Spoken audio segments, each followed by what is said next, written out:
வாசிப்போம். 1 கொரிந்தியர் 13ஆம் அதிகாரம் 13வது வசனம் வாசிப்போமா? இப்பொழுது விசுவாசம், நம்பிக்கை, அன்பு இம்மூன்றும் நிலைத்திருக்கிறது, இவைகளில் அன்பே பெரியது. 3 காரியங்களை குறித்து இந்த வேதத்திலே வார்த்தைகள் சொல்லப்பட்டிருக்கிறது. என்னெல்லாம்?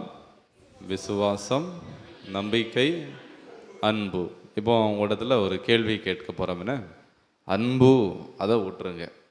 விசுவாசம் என்றால் என்ன? நம்பிக்கை என்றால் என்ன? சொல்லுங்கள் பார்க்கலாம். சொன்ன பிறகு தான் பிரசங்கம் ஆரம்பிக்கும். என்னது? காணப்படாதவைகளை நம்புவது விசுவாசம். நம்பிக்கை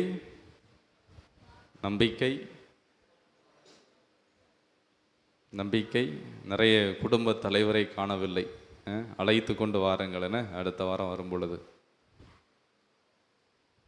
சொல்லுங்க. விசுவாசம், நம்பிக்கை வார்த்தையை நம்புறது.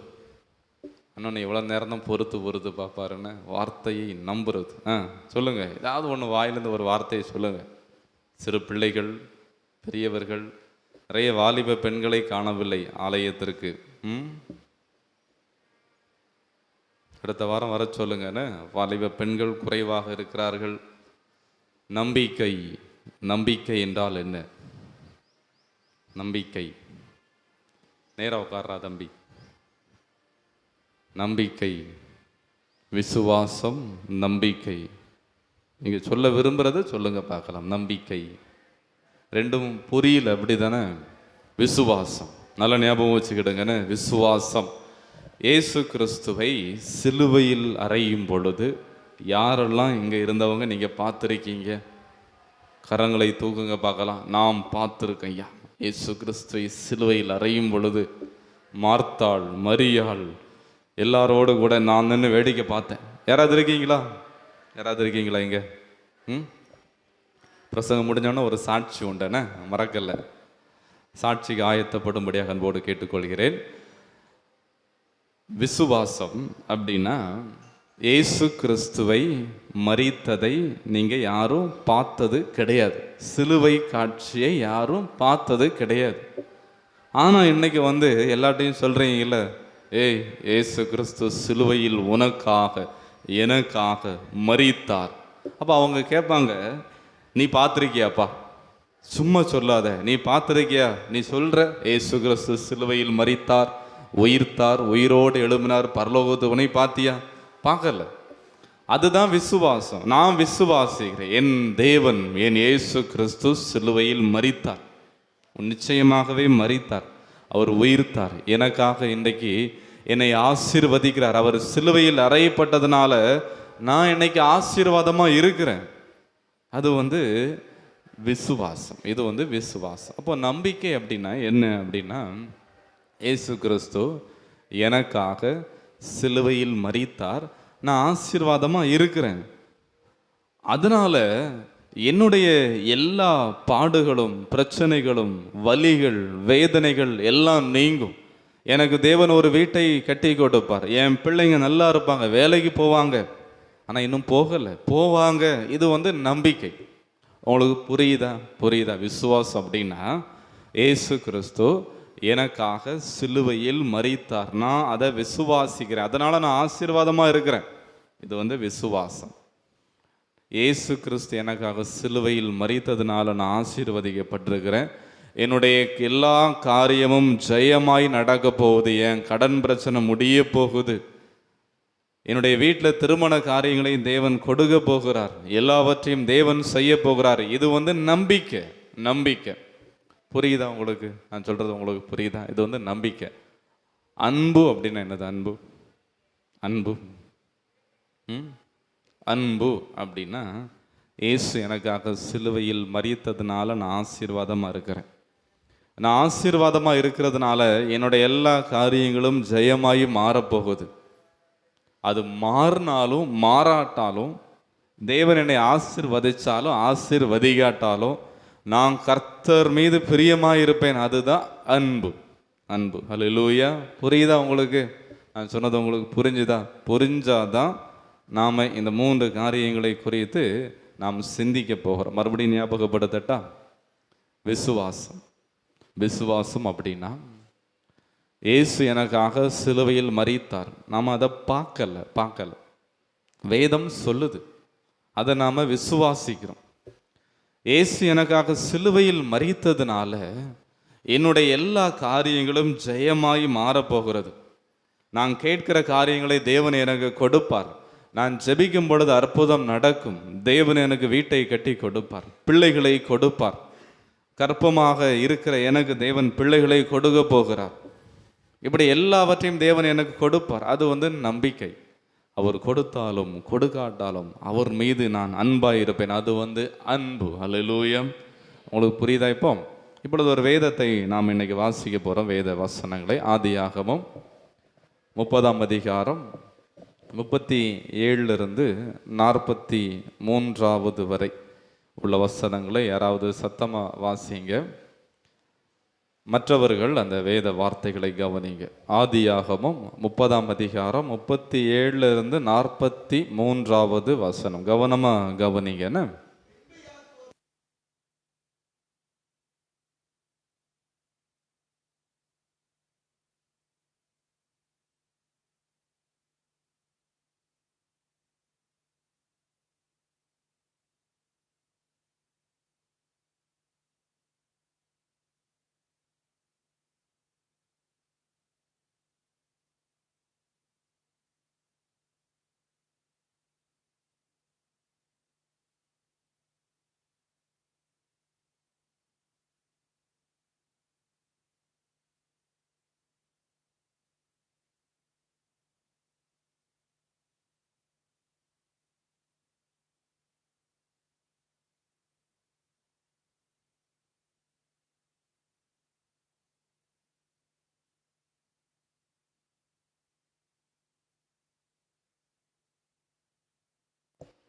ஓரளவுக்கு புரிந்ததா உங்களுக்கு?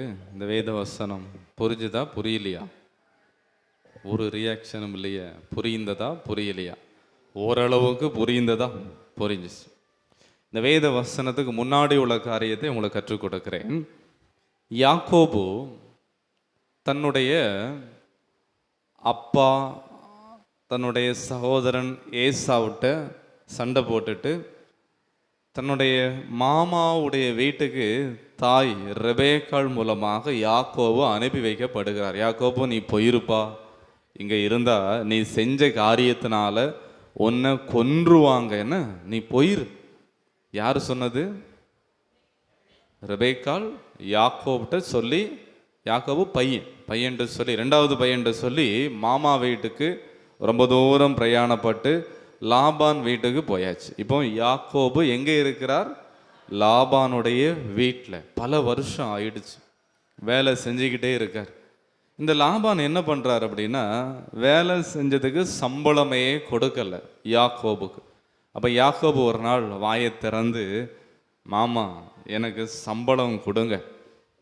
உடனே இந்த லாபான், பொறாமை பிடித்த இந்த லாபான் என்ன சொல்கிறான் அப்படின்னா, உனக்கு சம்பளமா? அந்த நாட்களில் பணம் எல்லாம் கொடுக்க மாட்டாங்க, ஆடு மேய்க்கிறவங்க தானே. உனக்கு இந்த புள்ளியாக இருக்கிற ஆடு குட்டி போட்டுச்சுன்னா, பிறக்கிற ஆட்டுக்குட்டி புள்ளியாக இருந்துச்சுன்னா அதெல்லாம் நீ எடுத்துக்க. யார் வீட்லேயே அது புள்ளியான ஆடு இருக்கா? புள்ளியா சிறுத்த மாதிரி இருக்கா? இருக்கும். அந்த ஆடெல்லாம் நீ வச்சிக்க. அடுத்த நாள்ல இருந்து எந்தெந்த ஆடுகள் குட்டி போட்டுச்சோ அந்த ஆடுகளெல்லாம் புள்ளியாக குட்டி போட்டுச்சு. யாக்கோபு ஒரே சந்தோஷம், அந்த ஆடெல்லாம் எடுத்துக்கிட்டார். இந்த லாபான் பார்த்துக்கிட்டே இருக்கார். என்ன சொன்ன, அடுத்த நாள்ல இருந்தே புள்ளியாக குட்டி போடுது. யாக்கோபுங்க வா, இனி உனக்கு எது தெரியுமா சம்பளம்? புள்ளியான ஆடெல்லாம் கிடையாது, வரியா இருக்கும்ல. வரி குதிரை பார்த்துருக்கீங்களா? வரி குதிரை மாதிரி யார் வீட்லையாவது ஆடு குட்டி போடுமா? போடாது. வரியா இருக்கிற குட்டி எல்லாம் உனக்கு. அவன் அடுத்த நாள் ஆடெல்லாம் குட்டி போடுது, வரியா உள்ள ஆடெல்லாம் குட்டி போடுது. வரி வரியாகவே குட்டி போடுது. யாக்கோபு ஒரே சந்தோஷம், எடுத்துட்டு போயிட்டார். லாபம் அங்க இருந்து பொறாமை, இங்க வாப்பா, இனி புள்ளியாவும் வேண்டாம் வரியாவும் வேண்டாம், கலப்பு நிறம். கலப்பு நிறம்னா இங்க வெள்ளை கலரு, பக்கத்துல கருப்பு கலரு, ப்ரௌன் கலரு, ஒரே ஆடு கலப்பு நிறமா வேற வேற கலர்ல, ஒரே ஆடு தான், ஒரே கலர்ல இருக்கக்கூடாது, புள்ளியா இருக்கக்கூடாது, வரி வரியாகவும் இருக்கக்கூடாது, வேற வேற நிறைய கலர்ல இருக்கணும். அப்படியே குட்டி போட்டுச்சு. இப்படி லாபான் 10 முறை சம்பளத்தை, அதாவது அந்த ஆட்டுக்குட்டிகள் கலப்பு நிறம் சொல்லி மாற்றி மாற்றி மாற்றி ஒவ்வொரு நாளும் ஒவ்வொன்றா பேசி பேசி பேசி அப்படி செய்தார். என்னெல்லாம் சொன்னாரோ அப்படிதான் குட்டி போட்டுச்சு. கடைசியா ஒரு நாள் கூப்பிட்டாருங்க, வா, இனி எப்படிப்பட்ட குட்டி போடுற ஆடு உனக்கு தெரியுமா? அந்த ஒரே ஆடு புள்ளியாகவும் இருக்கணும், கலப்பு நிறமாகவும் இருக்கணும், வரி வரியாகவும் இருக்கணும். யாராவது பார்த்துருக்கீங்களா? உலகத்திலே இப்படிப்பட்ட ஆடு எங்கேயுமே கிடையாது, எங்கேயுமே கிடையாது. மறுபடியும் ஞாபகப்படுத்துகிறேன். லாபான் யாக்கோபை கூப்பிட்டு ஒரு ஆட்டை காமிச்சிட்டு, இந்த ஆடு புள்ளியாக இருக்கணும், புள்ளி புள்ளியாக இருக்கணும். புள்ளி புள்ளியாக என்ன இருக்கும்? புலி தான் புள்ளி புள்ளியாக இருக்கும், சிறுத்தை தான் புள்ளி புள்ளியாக இருக்கும். பூனை பார்த்துருக்கீங்களா? பூனையில் தான் புள்ளி புள்ளியாக இருக்கும். இப்படி புள்ளி புள்ளியாக இருக்கணும், கோடு வரி வரியாக இருக்கணும், கலப்பு நிறமாகவும் இருக்கணும். யாக்கோபுக்கு மூளையே குழம்பி போச்சு. என்னையா இந்த ஆள் ஒவ்வொரு நாளும் ஒவ்வொன்றா சொல்கிறாரு, என்ன செய்கிறது? இஸ்ரவேல் தேசத்தில் உள்ள ஆடுகள் பிளெயினாக தான் இருக்கும், ஒன்று வெள்ளை கலர் அல்லது கருப்பு கலர் அல்லது ப்ரௌன் கலர், இப்படி தான் இருக்கும். இந்த லாபான் சொல்கிற மாதிரிலாம் இந்த ஆடுகள் இருக்காது. யாக்கோபு யோசிச்சுட்டே உட்கார்ந்துருக்காரு, என்ன செய்கிறது? இந்த ஆள் ஒவ்வொரு நாளும் சம்பளத்தை மாற்றி மாற்றி அமைக்கிறாரு, என்ன செய்கிறதுன்னு சொல்லி ஒரு வேத வசனத்தை வாசிப்போமா? ஆதியாகமம் 31ஆம் அதிகாரம் 10வது வசனத்தின் முன்பகுதி வாசிங்கடா ஒருத்தர். ஆதியாகமம் 31ஆம் அதிகாரம் 10வது வசனத்தின் முன்பகுதி வாசிங்க.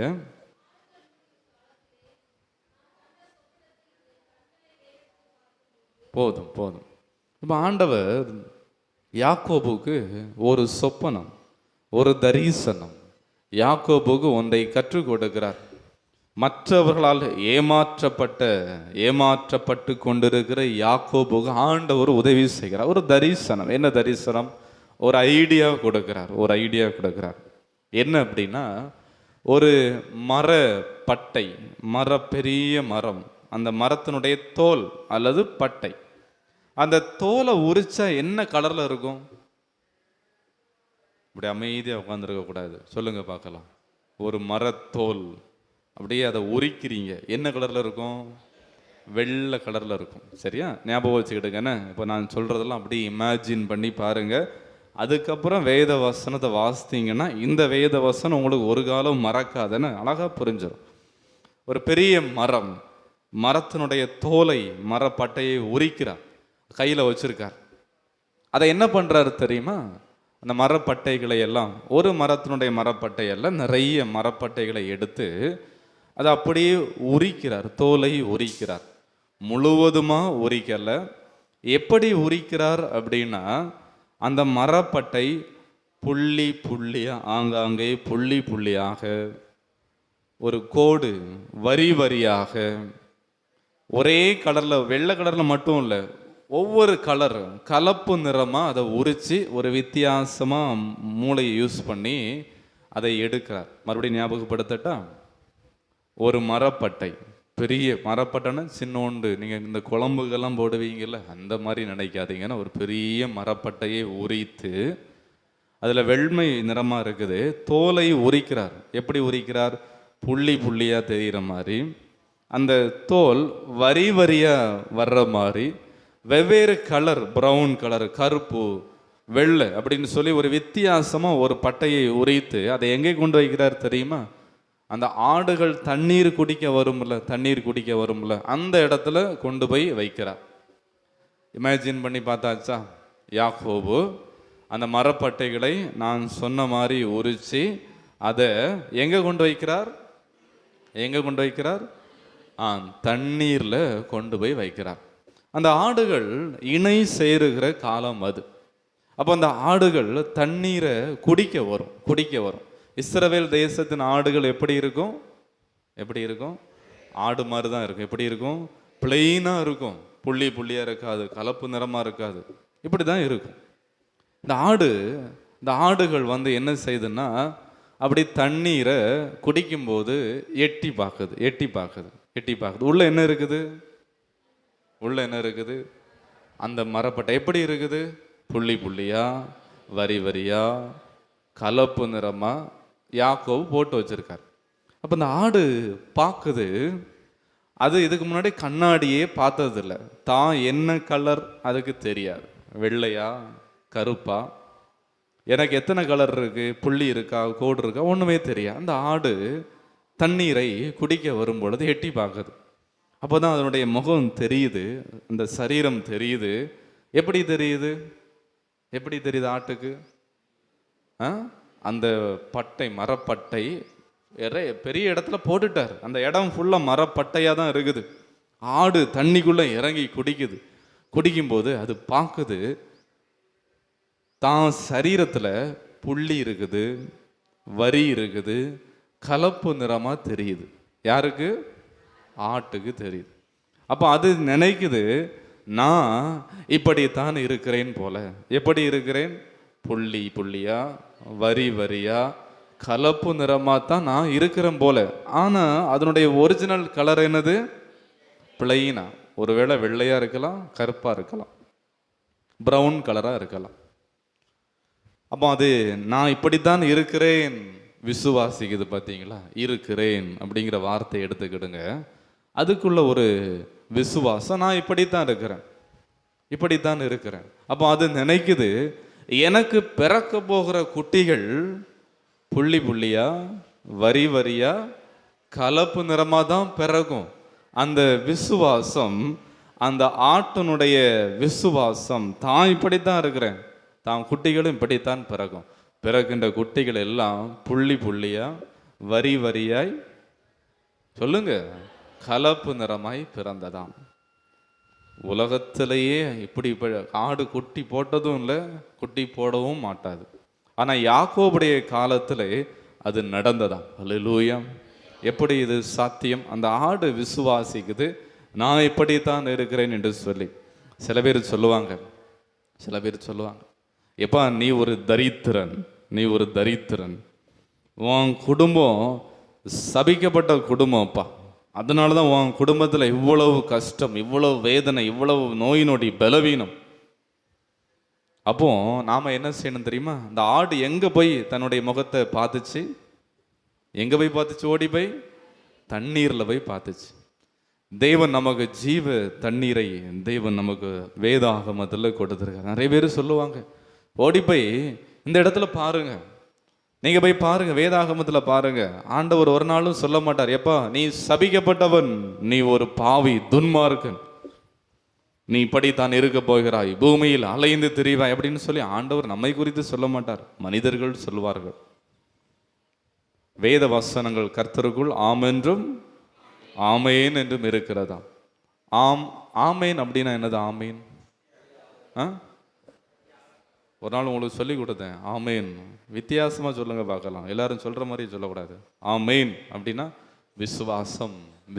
நீங்கள் சொல்கிறது சரிதான், அப்படியா கடவுள் எல்லாம் ஒன்று தான், ஒரே வார்த்தையில் முடிக்கணும், விசுவாசம். தேவன் நம்ம கற்றுக் கொடுக்கிற காரியம் அதுதான். கர்த்தருக்குள் இந்த வேத வசனங்கள் விசுவாசமாக நாம் ஏற்றுக்கொள்ள வேண்டுமா? அல்லேலூயா! உலகத்தின் பார்வை நம்ம இப்படித்தான் சொல்லும், இந்த குடும்பம் சபிக்கப்பட்ட குடும்பம், இவங்களுக்கு வேலையே கிடைக்காது, பிள்ளையே பிறக்காதுப்பா. கர்த்தர் வேத வசனம் ஜீவ தண்ணீர், அந்த ஆடு தன்னுடைய முகத்தை அப்படியே எட்டி பார்த்துச்சான். தன்னுடைய சரீரம் கலப்பு நிறமாய், புள்ளி புள்ளியாய், வரி வரியாக இருந்துச்சான். அது போட்ட குட்டிகள் எல்லாம் அப்படியே பிறந்துச்சான். ஆனால் உண்மை அந்த ஆடு அப்படி இருந்துச்சா? இல்லை. அப்போ லாபான் யோசிக்கிறான், இது எப்படி சாத்தியம்? தேவன் யாக்கோபு கொடுத்த ஒரு ஞானம். பிள்ளைகளே, உங்களுக்கு ஞானம் இல்லை நினைக்கிறீங்களா? ஆண்டவர்கிட்ட போய் உட்காந்து கேளுங்க ஒரு நிமிஷம், ஆண்டவரே இந்த பாடத்தை நான் எப்படி படிப்பது? யாக்கோபு அப்படித்தான் புலம்பிக் கொண்டு மரத்தடியிலே உட்காந்து யோசித்து கொண்டே இருந்தார். 10 முறை இந்த மனுஷன் சம்பளத்தை மாற்றிக்கிட்டே இருக்கார், மாதத்துக்கு ஒரு முறை மாற்றிக்கிட்டே இருக்கார். நான் என்ன செய்த ஆண்டவரே? ஆண்டவர் தரிசனத்திலே சொப்பனத்திலே காண்பித்தார், இப்படியெல்லாம் செய்யின்னு சொல்லி ஆண்டவர் இறங்கி வந்து செஞ்சு கொடுக்கல. எப்பா நீ இதை செய், அவ்வளோதான். நம்ம நினைக்கலாம் ஆலயத்துக்கு போகிறதுனால தேவன் என்னை பாஸ் பண்ணி விடுவார், வேதம் வாசிக்கிறதுனால நான் பாஸ் ஆயிடுவேன். நீ படிக்காமல் இருந்தால் ஃபெயில் தான் ஆவேன். அப்படி தானே? ஆண்டவர் இறங்கி வந்து யாக்கோப்ட பயப்படாத, நாளை முதல் பிறக்க போகிற குட்டிகள் எல்லாம் கலப்பு நிறமாக புள்ளி புள்ளியாக வரி வரியாக பிறக்கும் அப்படின்னு சொல்லலை. யாக்கோபு நீ கஷ்டப்பட்டு அந்த மரத்தினுடைய பட்டை உரி, அதை இதில் போடு, வேர்வை செஞ்சு கஷ்டப்படு, அப்படி செஞ்சாதான் உனக்கு நடக்கும். அப்படியே வீட்டிலே உட்காந்துட்டு இயேசுவே இயேசுவே ஹல்லேலூயா ஹல்லேலூயா சொல்லிட்டு இருந்தா ஆண்டவர் நமக்கு ஞானத்தை கொடுக்கிறார். நாம தான் இறங்கி செய்யணும். படிக்கிற பிள்ளைகள் அவனுடைய சமூகத்தில் உட்காந்து போய் ஜெபித்து விட்டு படிங்க. வேலைக்கு போகிறவங்க ஜெபித்து விட்டு போங்க. ஒவ்வொரு காரியமும் ஜெபிக்க ஜெபிக்க தேவன் நமக்கு நல்ல ஆலோசனை கொடுப்பார். ஹல்லேலூயா. ஆண்டவருடைய சன்னிதானத்தில் ஜீவ தண்ணீர் உள்ள இந்த வேதாகமத்தை எடுத்து வாசித்து பாருங்க. கர்த்தருடைய கரம் நம்மளோடு கூட இருந்த வழி நடத்தும். நம்பிக்கை சுருக்கமாக அவங்களுக்கு சொல்லி கொடுத்துட்டு இன்னும் நிறைய காரியங்கள் இருக்குன்னு. நம்பிக்கை, நம்பிக்கை அப்படின்னா என்ன? என்ன நம்பிக்கை? உங்களுக்கு சொல்லி கொடுத்தது உங்களுக்கு புரிஞ்சிருக்கும், உங்களுக்கு சொல்ல தெரியல. என்ன இப்போ இந்த ஆடு பார்க்குது, தன்னுடைய சரீரம் முழுவதும் எப்படி தோன்றுகிறது? அதுக்கு அவருடைய எண்ணம் எப்படி ஆயிடுச்சு? என் உடம்பு புள்ளி புள்ளியா வரி வரியா கலப்பு நிறமாக இருக்குன்னு சொல்லி பக்கத்தில் போய் ஒரு ஆட்டுகிட்ட சொல்லுது. எப்போ உனக்கு தெரியுமா நான் வந்து ஒரு வித்தியாசமானவன்? அந்த ஆடு கேட்குது, என்ன வித்தியாசம் உனக்கு? பாத்தியா என் உடம்பெல்லாம் பாத்தியா, நான் எப்படி இருக்கேன்? ஆமாப்பா நீ பிளெயினாக இருக்க. பிளெயினாவா இருக்கேன்? இல்லை இல்லை இல்லை, என் உடம்புல புள்ளி புள்ளியா கலப்பு நிறமா அங்கங்கே வரி வரியா இருக்கு பாத்தியா? பைத்தியக்காரா, உன் உடம்பு அப்படியா இருக்குது? ஆமாப்பா நான் இப்போ போய் தண்ணீரில் போய் பார்த்துட்டு வந்தேன். உடனே அந்த ஆடு மற்ற ஆடை சுற்றி போய் பார்க்குது. எங்கே புள்ளி புள்ளியாக இருக்குது, எங்கே கருப்பு நிறமாக இருக்குது, கலப்பு நிறமாக இருக்குது, வரி வரியாக இருக்குது. நான் உன்னை சுற்றி பார்த்துட்டேன்ப்பா, நீ என்னைய மாதிரி தான் இருக்க. இல்லை, நான் ஒரு வித்தியாசமானவன், உன்னை விடவும் நான் வித்தியாசமான. நான் இப்போ தான் பார்த்துட்டு வந்தேன். எனக்கு பிறகு போகிற குட்டிகளெல்லாம் இப்படி தான் பிறக போகுது. அப்போ அவங்க அந்த ஆடு சொல்லும், இல்லை இல்லை இல்லை இல்லை நீ அப்படியெல்லாம் இல்லை. அதுதான் நம்பிக்கை. இந்த ஆடு யார் சொன்னாலும் இல்லை இல்லை நான் இப்படி தான் இருக்கிறேன். இந்த உலகத்தின் பார்வை உங்களை வந்து யாராவது வந்து சொல்லுவாங்க, எப்பா நீ இப்படி தான் கஷ்டப்பட போற, நீ இப்படி தான் இருக்க போற. இல்லை, நான் இயேசுனுடைய தழும்புகளால் சுகமாகப்பட போகிறேன், என்னுடைய எல்லைகள் எல்லாம் பெரிதாக்கப்பட போகிறது. அதுதான் ஆண்டவர் மீது உள்ள நம்பிக்கை. இன்னும் வருகிற நாட்களிலே நம்பிக்கை அன்பை குறித்து நிறைய காரியங்களை நாம் தியானிப்போம். ஆண்டோடைய வார்த்தையை நம்பி விசுவாசத்தோடு இந்த வாரம் முழுவதும் நம்முடைய பணிகளை செய்வோம். ஜபத்தோடு செய்யுங்க. ஆலயம் திறந்திருக்கும் பொழுது ஒவ்வொரு நாளும் ஆலயம் போட்டி சாத்தி தான் வச்சுருப்பாங்க. ஆலயத்துக்கு வாங்க, ஜபம் பண்ணுங்க. போராட்டம், நிந்தனைகள், அவமானங்கள் வரதான் செய்யும். ஆனால் தேவன் நம்மை ஒரு நாளும் புறக்கணிக்க மாட்டார். ஆணுடைய சமூகத்தில் அமர்ந்து ஜபிக்க நம்முடைய குடும்பத்திற்கு ஒரு பெரிய ஆசீர்வாதம். ஹல்லேலூயா. ஆண்டவர் மீது ஒரு விசுவாசம், தேவன் மீது ஒரு நம்பிக்கை, ஆண்டவர் மீது அன்போடு இருங்க. தேவன் நம்மை ஆசீர்வதிப்பாராக. முடியலன்னு பிரசங்கம் முடியல, வருகிற நாட்களில் நம்ம தொடர்ந்து இதை தியானிப்போம். இப்பொழுது ஒரு அருமையான சாட்சியை நாம் கேட்டு காணிகை பாடலை பாடி நாம் ஜெபித்து நிறைவு செய்வோம்.